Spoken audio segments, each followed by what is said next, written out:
righty, guys. Happy Tuesday to everybody. Exciting week. Always the opportunity to go to South Bend and play Notre Dame and to be a part of this historic rivalry. It's special for us as coaches, as players, and a university.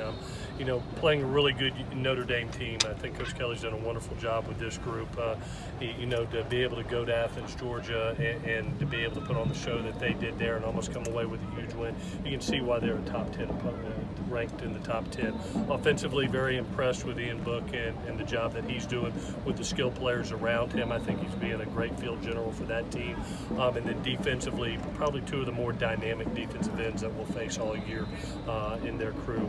They cause havoc in the backfield, and I think one of the biggest things for us will be protecting the quarterback. From an injury standpoint, I know you'll all ask me about the quarterback. Keaton is medically cleared. He will start in this game. We're glad to have him back. Both kids, both Keaton and Matt, are preparing just like their starters, like they do every week. But Keaton will start in this game. Talanoa has been medically cleared also, so we anticipate him being a part of this game. He's getting reps in practice right now and getting back in form. And Elijah Griffin is getting very close. Practiced both yesterday and today and is looking good. So as long as he continues to progress, he's got an opportunity to help us on Saturday too. So with that, I'll take any questions that you have. Coach, what do you make of Brian Kelly saying that you all have the top wide receivers that they're going to play against all season? It's a compliment. I feel like Pitt and Tyler and Amon-Ra have done a wonderful job this year, and it'll be a good defensive squad going up against a good offensive squad, especially in our skill positions right now. So appreciate the compliment. I know those guys go out and give their best each and every week, and I know they'll do the same in South Bend. How difficult the circumstances is it for Keaton, just being, obviously he sat out the last couple of weeks, a freshman stepping on the road against a defense like Notre Dame's? Yeah, one of the things I think he's got advantage of was we had that bye week, and even though he wasn't clear for contact, he began throwing and began working with the receivers last week during the bye week, and that helps, to garner those reps. And then, being cleared and practicing yesterday, he does not look out of form to me. He looks really good, and we'll continue through the week, he came out today, I thought was very decisive with his decision making, looked very good. So hopefully that continues and he carries it to South Bend. Is Marquise Stepp ready for an expanded role? You know what? You've seen him grow each and every game. I think his number of touches have grown in each and every game. And we'll see where that goes this game. Not to give away game plan, but he has grown, and you hope that. With a redshirt freshman that is now garnering in his second year, that his role continues to expand. We're really fortunate that he's coming on right now. Vavai being a little bit dinged, a little bit injured with a knee. It's being able to take some reps off of him. And obviously, Steven is still the home run hitter that he's been. So I do see Keith getting some more reps and some more opportunities. And he's doing a nice job. Beyond just the running aspect of it, how do you feel about him in the other areas of the game? He's growing. He's getting better. He's learning pass protection. I think he's really taken a step forward there. He is learning how to try to be a natural ball catcher out of the backfield. It's something that he's worked extremely hard on. He reminds me a lot of Rojo when he first got here, that it wasn't easy for him, but he got better and better and better, and then became natural at it. And Keith will too. The other two guys are ahead of him, just coming out of the backfield in those roles, but he's going to be asked to do it and make a play. And I know. Clay, how much of a recharge mentally was the bye week for you guys? I really think being able to get fresh from a health standpoint, we needed Christian Rector to have a week off. We needed Amon-Ra to be able to have a week off above eye. That week couldn't have come at a better time. Right after Game 5 with some nicks and bruises and having played 2 physical games with Utah, Washington, getting ready to another physical game with Notre Dame, I couldn't imagine a better time. I'm glad it's not after this game, but we needed it. But for where the season is right now, do these guys need to kind kind of step back and recalibrate? Well, I tell you what, it was great for us as a staff to be able to self-scout ourselves, but also for our team to be able to see how much they've got to look forward to.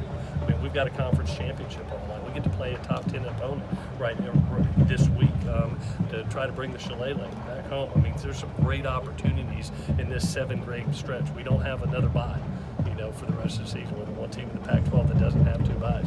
We're the one team in the Pac-12 that's got 2 Friday night games. So we've got a grind coming up, and so that freshness of being able to have a week off right here now couldn't have come at a better time. Is that an unfortunate bit of scheduling the way you look at it? Or? Like I've said before, it's all based on TV. We're a TV-driven market, and you have to be able to put your best product out there. What a great opportunity to play Friday night against Utah. And we were the only game on, and to beat a top 10 team. That's as good a promotion as you can have. So you got to take the good with the uncomfortable. And one of the things that you learn in this game is get comfortable being uncomfortable. And here we go with a 7-game stretch. We've got one more Friday night game at Colorado, and that's part of it. You understand that TV is part of the business, and when you're called upon, you go play. I know you've delivered many messages about going on the road. What about this one, given that this trip is a little bit longer, a little bit bigger? Yeah, one of the things that's going to happen to us, and we talked about it today, it is a little bit different trip. You're talking about a 4-hour flight over. It's going to be a great atmosphere at night. It's going to be a little cool. It's going to be our first cold weather. It's going to be 47, 48 degrees, true fall weather, which is going to be nice. So it's one of those things that you talk to your team about focusing on your job and only your job 6 seconds at a time, and allow the noise and the distraction to be away, and look at the opportunity that you have ahead of you. And that opportunity is to go compete against a top 10 team and gain national notoriety as we prepare for another 6-game stretch in conference.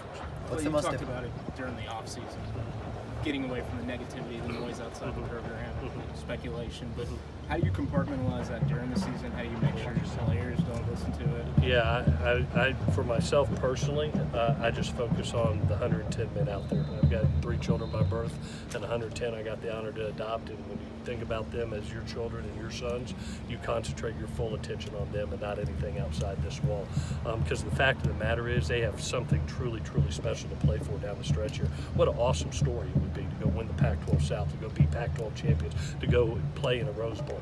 That opportunity is there, and we got to work our butts off to be able to get there. So you have to have great focus on that and worry about your kids and allowing them to be successful. You don't have time for the outside noise, and neither do they. So if you provide the example of what it's supposed to look like, then they'll do too. And they've done a nice job. Do you have to talk to them about that, though? Like after a loss, you're going to hear this, you're going to hear that. You'll see that even after the Washington loss, I said, hey guys, understand this. Everybody in the world is going to try to separate you. Everybody in the world is going to try to separate, especially on a bye week.